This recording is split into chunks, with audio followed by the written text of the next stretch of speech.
Hello friends, आज हम लोग क्लास 6 की हिस्ट्री की एनसीईआरटी का सेकंड चैप्टर आरंभिक मानव की खोज पढ़ेंगे। पिछले अध्याय में हमने फर्स्ट चैप्टर को समझा था। इसके बाद उसके आगे के चैप्टर की तरफ हम लोग बढ़ते हैं। चलिए इस अध्याय को समझने का प्रयास करते हैं। लिखा हुआ है आरंभिक मानव। सबसे पहले तो हमने पिछले अध्याय में पढ़ा था ना कि आरंभिक मानव एक जगह पर स्थायी रूप से नहीं रहता था, एक स्थान से दूसरे स्थान जानवरों का शिकार करने के लिए चलता फिरता रहता था, है ना। उसी तरीके से लिखा हुआ है आरंभिक मानव, आखिर वे इधर उधर क्यों घूमते थे। हम उन लोगों के बारे में जानते हैं जो उपमहाद्वीप के 20 लाख साल पहले रहा करते थे। हम उन्हें क्या कहते हैं? आखेटक, खाद्य संग्राहक। आखेटक मतलब शिकारी, खाद्य मतलब खाने योग्य, संग्राहक मतलब इकट्ठा करने वाले के नाम से जानते हैं। भोजन का इंतजाम करने की विधि के आधार पर इनका नाम पुकारा जाता है। जैसे कि किसी व्यक्ति के काम के आधार पर उसे पुकारा जाता है ना, उसी प्रकार से आमतौर पर खाने के लिए वे जंगली जानवरों का शिकार करते थे, क्योंकि खेती तो करते नहीं थे ना। और जब खेती नहीं करेंगे तो कुछ ना कुछ खाने के लिए तो रखेंगे ना, तो वे अपने भोजन के लिए जानवरों का शिकार करते थे। मछलियाँ और चिड़ियाँ पकड़ते थे, फल फूल दाने पौधे पत्ती अंडे इकट्ठा करते थे। हमारे उपमहाद्वीप जैसे गर्म देशों में पेड़ पौधों की अनगिनत प्रजातियां रहती हैं, इसलिए पेड़ पौधों से मिलने वाले खाद्य पदार्थ भोजन से अत्यंत महत्वपूर्ण स्रोत थे। लेकिन यह सब कर पाना बिल्कुल आसान नहीं था ना। ऐसे कई जानवर थे जो हमसे तेज भाग लेते थे। बहुत से जानवर हमसे ज़्यादा ताकतवर होते हैं, है ना। बहुत से छोटे भी होते हैं, और जबकि बहुत हमसे बड़े और विशाल भी होते हैं और ताकतवर भी होते हैं। जानवरों के शिकार, चिड़ियाँ या मछलियाँ पकड़ने के लिए बड़ा सतर्क, जागरूक और तेज होना पड़ता था। पेड़ पौधों से खाना जुटाने के लिए यह जानना जरूरी है कि कौन से पौधे खाने योग्य हैं और कौन से नहीं, क्योंकि कुछ पौधे विषैले भी हो सकते हैं। और साथ ही फलों के पकने की जानकारी भी रखनी जरूरी होती थी। इसके बाद नीचे की तरफ बढ़ते हैं। लिखा हुआ है ऐसे समुदायों में रहने वाले बच्चों के ज्ञान और गुणों का वर्णन करो। आखेटक खाद्य संग्राहक समुदाय के लोगों के एक स्थान से दूसरे स्थान घूमने के पीछे कम से कम 4 कारण हो सकते हैं। कितने कारण हो सकते हैं? 4 कारण। अब आप इन चारों कारणों को समझने का प्रयास करिएगा और बताइएगा कौन सा कारण आपको ठोस लगता है। पहला कारण बताया गया है कि मानव एक स्थान से दूसरे स्थान क्यों घूमता रहता था। कि पहला कारण बताया कि अगर वे एक ही जगह पर ज़्यादा दिनों तक रहते थे तो आसपास के पौधों फलों और जानवरों को खाकर समाप्त कर देते थे, और इसलिए भोजन की तलाश में उन्हें एक स्थान से दूसरे स्थान जाना पड़ता होगा। ठीक है फ्रेंड्स। इसके बाद दूसरा कारण बताया गया है कि यह जानवर अपने शिकार के लिए या फिर हिरन और मवेशी अपना चारा ढूंढने के लिए एक स्थान से दूसरे स्थान जाया करते होंगे, इसलिए इन जानवरों के शिकार करने वाले लोग भी इनके पीछे पीछे जाया करते होंगे। क्योंकि जानवर है ना, जानवर अगर पालतू नहीं तो वो एक स्थान से दूसरे स्थान घूमता ही तो रहता है ना, तो उनका शिकार करने वाले लोग भी शिकार करने के लिए उनके पीछे पीछे जाया करते होंगे।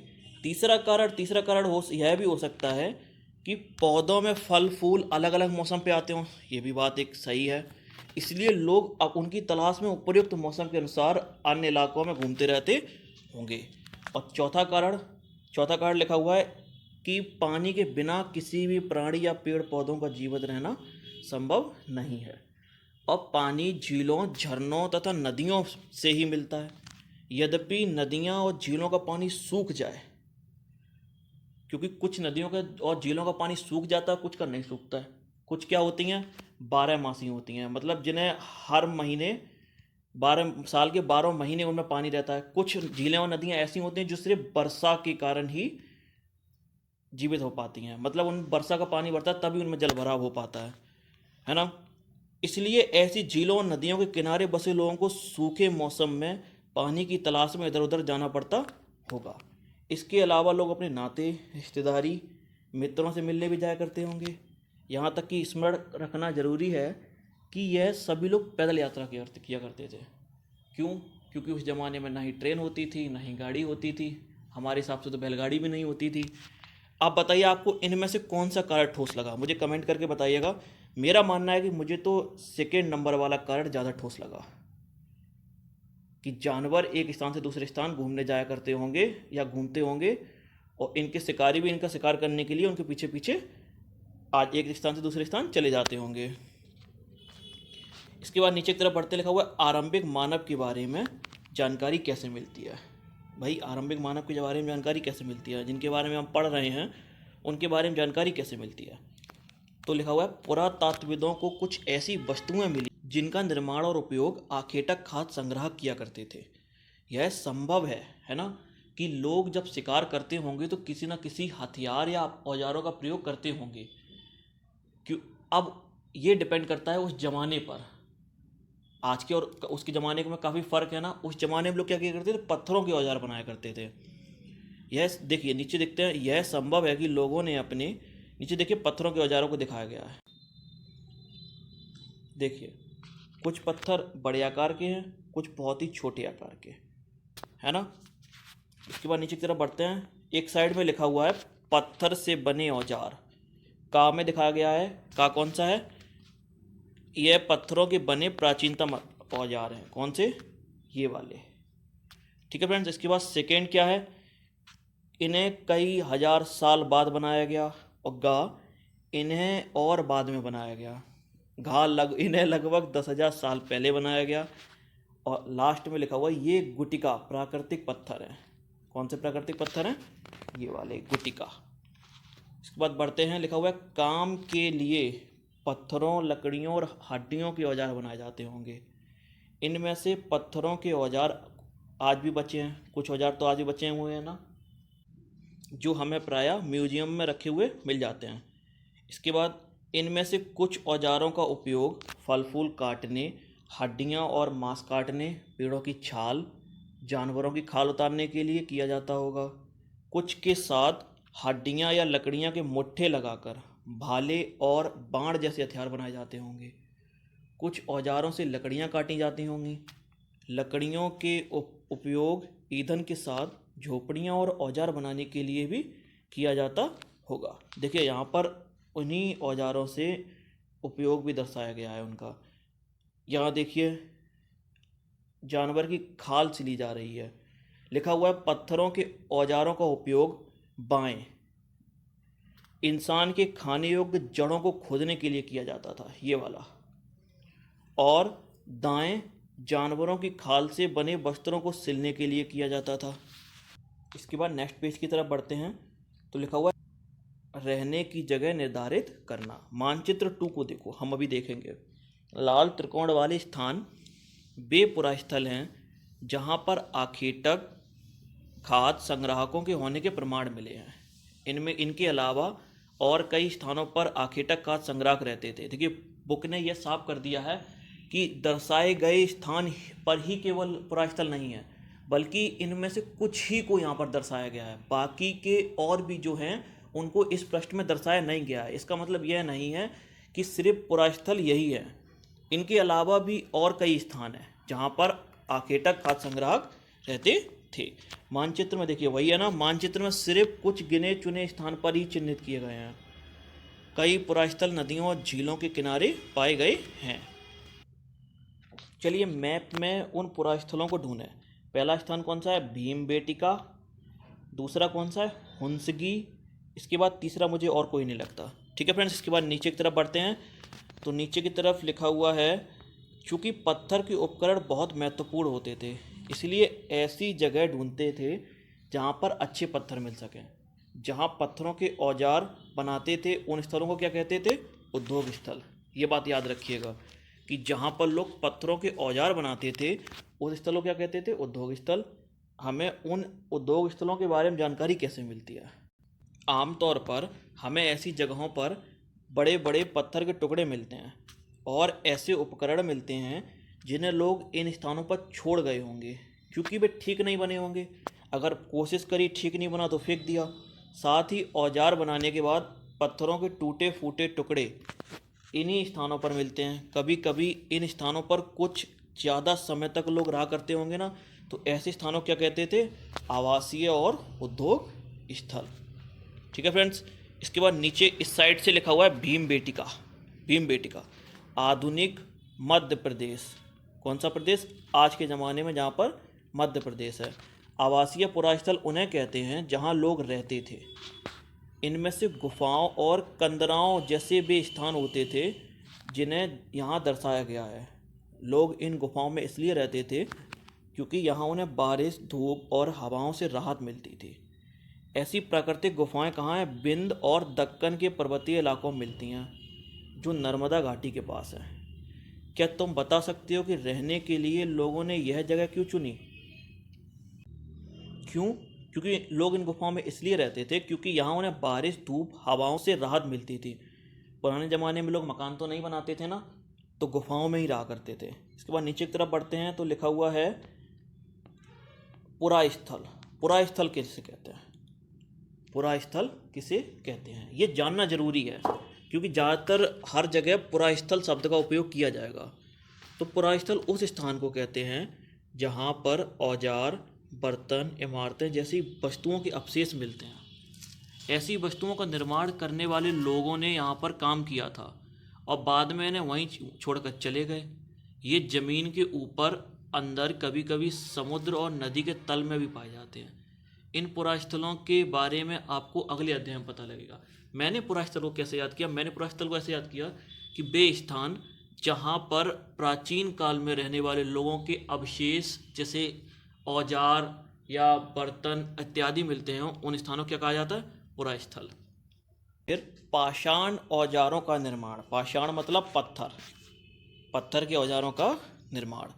पाषाण उपयोग को प्रायः दो तरीके से किया जाता था। कौन कौन से दो तरीके हैं?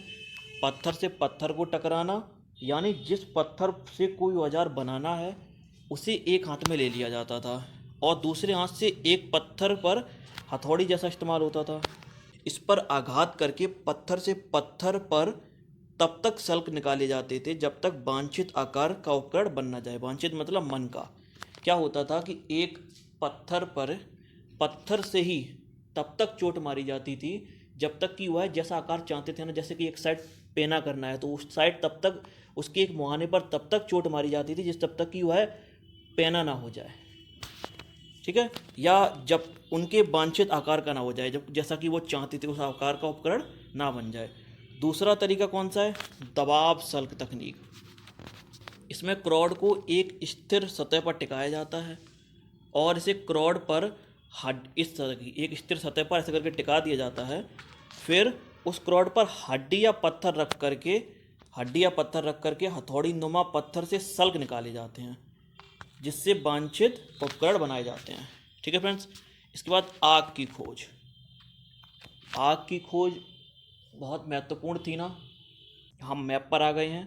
कहाँ लिखी हुई हैं कुरनूल गुफाएं? किसी को नज़र आ रहा है क्या? ये लिखी हुई हैं कुरनूल गुफाएं।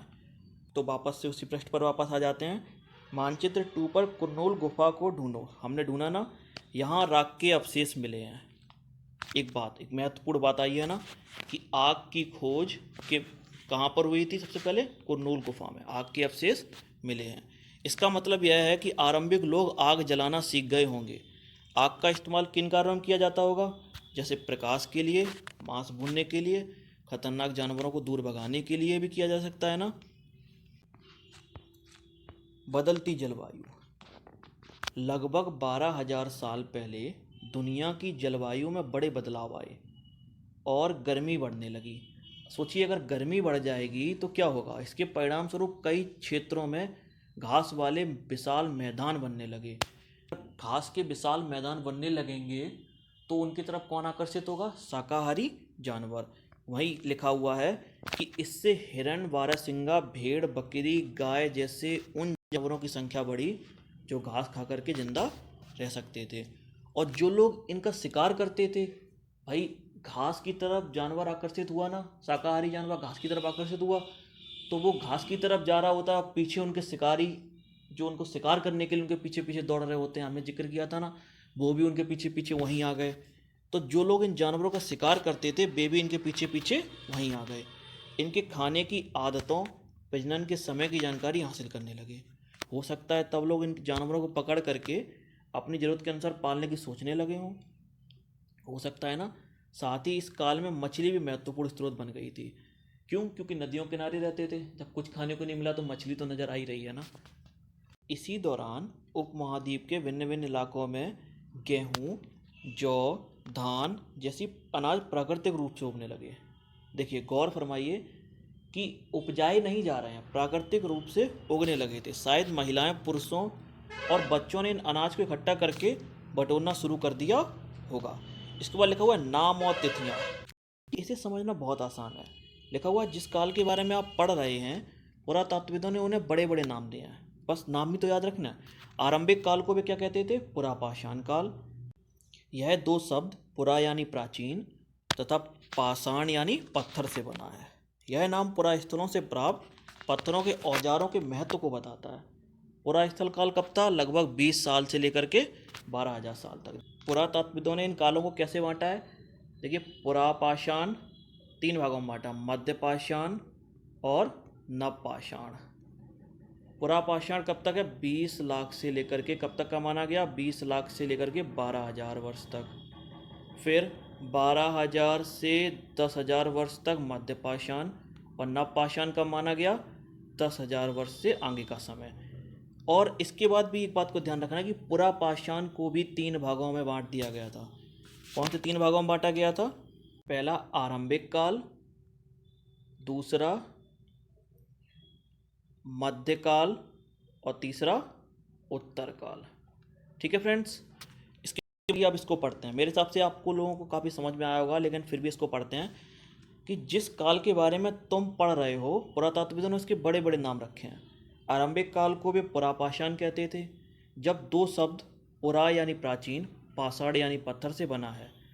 यह नाम पुरास्थलों से पत्थर के औजारों को महत्व को बताती है, औजारों के महत्व को बताती है। पुरापाषाण काल 20 लाख साल पहले से 12,000 साल पहले के दौरान माना जाता है। जिक्र किया ना, इस काल को 3 भागों में विभाजित किया गया। कौन कौन से काल थे? अपने आप ही आप बताइए। आरंभिक, मध्य और उत्तर पुरापाषाण युग। मानव इतिहास की लगभग 99% कहानियाँ इसी काल में घटित हो गई थीं। जिस काल में हमें पर्यावरणीय बदलाव देखने को मिलते हैं उसे क्या कहते हैं? मेसोलिथ यानी मध्यपाषाण युग। मध्यपाषाण युग में क्या हुआ था? पर्यावरणीय बदलाव। इसका समय कौन सा है? आप खुद ही बताएं। 12,000 साल से 10,000 साल तक के पहले को माना जाता है। इस काल के पाषाण औजार आमतौर पर बहुत छोटे होते थे। इन्हें क्या कहते थे? माइक्रोलिथ यानी लघु पाषाण।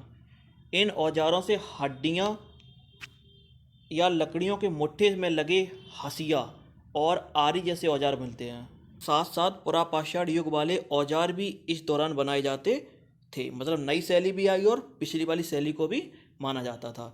इसके बाद लिखा हुआ है अगले युग की शुरुआत। कब हुई अगले युग की शुरुआत? लगभग 10,000 साल पहले हुई। इसे क्या कहा गया था? नवपाषाण काल। मैंने शॉर्ट में समझाने की प्रयास किया था, लेकिन फिर भी बुक की तरफ जा रहा हूँ ताकि ऐसा ना हो सके आप लोगों को ऐसा लगे कि शायद बुक से नहीं आया। अगले अध्याय में तुम नवपाषाण युग के बारे में पढ़ोगे। हमने कुछ स्थानों के नाम दिए हैं। अगले अध्याय में तुम्हें ऐसे अनेक नाम मिलेंगे।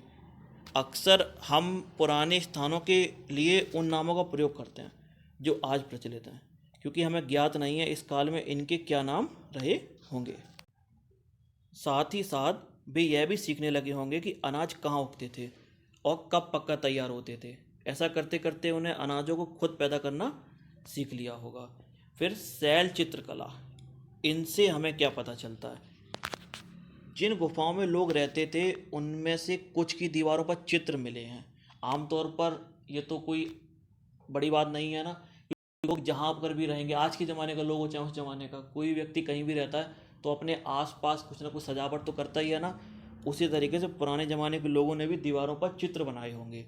इनमें से कुछ सुंदर चित्र कहाँ कहाँ मिले हैं? मध्य प्रदेश और दक्षिण उत्तर प्रदेश की गुफाओं में मिले हैं। इनमें जंगली जानवरों का बड़ी कुशलता से सजीव चित्रण किया गया है। समझिए उस ज़माने में भी ऐसे लोग महान चित्रकार थे। कौन क्या करता था? हमने पढ़ा कि आरंभिक लोग शिकार और फल फूल का संग्रह करते थे। वे पत्थरों के औजार और गुफाओं के चित्र बनाते थे।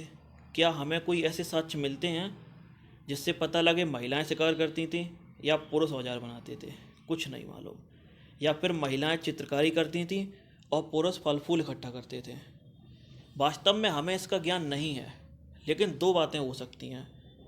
महिला और पुरुष दोनों ने मिलकर कई बार एक साथ काम किया होगा, या संभव है कि कुछ इस तरीके के काम महिलाएं करती हों और कुछ पुरुष।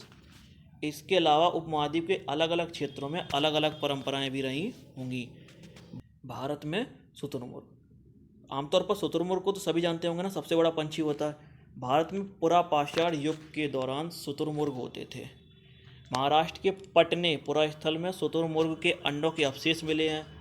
इनके कुछ शिकलों पर चित्रांकन भी किया गया है। इन अंडों के मनके भी बनाए जाते थे। हुंस की, इसके बारे में हमने मैप में देखा ना, मानचित्र 2 में हुंस की दुनिया हमने ढूंढा है ना। यहाँ पर पुरापाषाण युग के कई पुरास्थल मिले हैं। कुछ पुरास्थल से अलग अलग कार्यों में लाए जाने वाले कई प्रकार के औजार मिले हैं। ये संभवतः आवास और उद्योग स्थल रहे होंगे, हमने पढ़ा है ना उद्योग स्थल। कुछ छोटे पुरास्थलों से भी औजारों के बनाए जाने के प्रमाण मिले हैं। इनमें से कुछ पुरास्थल झरनों के निकट थे। अधिकांश औजार चूना पत्थरों से बनाए जाते होंगे। इसके बाद अन्यत्र, अन्यत्र को भी पढ़ते रहना चाहिए क्योंकि हमें विश्व इतिहास की तैयारी में थोड़ी बहुत मदद मिलती रहेगी। पढ़ते हैं, लिखा हुआ है अपने एड्रेस में फ्रांस ढूंढो। फ्रांस यूरोप में है ना। यह चित्र फ्रांस की एक गुफा का है। इस पुरास्थल की खोज लगभग 100 साल पहले 4 स्कूली बच्चों ने की थी। चित्र भी तो देख लेते हैं ना, ये रहा नीचे की तरफ, ये वाला फिगर किसने की थी? 4 स्कूली बच्चों ने। इस तरह के चित्र लगभग 20,000 साल पहले से लेकर के 10,000 साल पहले के बीच में बनाए जाते थे। इनमें से कई जानवरों के चित्र थे, जिनमें जंगली घोड़े, गाय, भैंस, गैंडा, रेंडियर, बारहसिंगा और सूअरों के गहरे चमकीले रंगों से चित्रित किया गया था। इन रंगों को लोह, अयस्क और चारकोल जैसे खनिज पदार्थों से बनाया जाता था। यह संभव है कि इन चित्रों को उत्सवों पर बनाया जाता होगा, हो सकता है ना, साज सजावट के लिए, या फिर इन्हें शिकारियों द्वारा शिकार पर निकलने से पहले कुछ अनुष्ठानों में बनाया जाता होगा। इसी के साथ इस चैप्टर का अंत होता है। मैं आशा करता हूँ कि आप लोगों को अच्छी तरीके से समझ में आया होगा। अगर आप लोगों को समझ में आया है तो मेरी वीडियो को लाइक करिए और चैनल को सब्सक्राइब जरूर कर दीजिएगा।